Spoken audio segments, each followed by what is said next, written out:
నీ సేవలో ఎదురైనా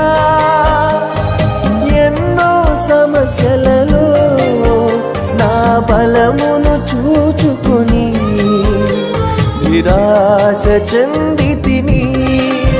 నీ సేవలో ఎదురైనా ఎన్నో సమస్యలలో నా బలమును చూచుకొని నిరాశ చెందితిని.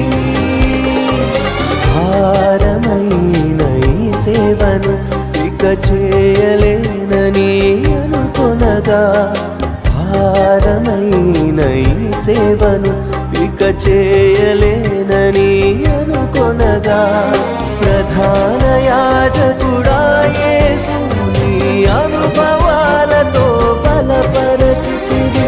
ప్రధాన యాజకుడా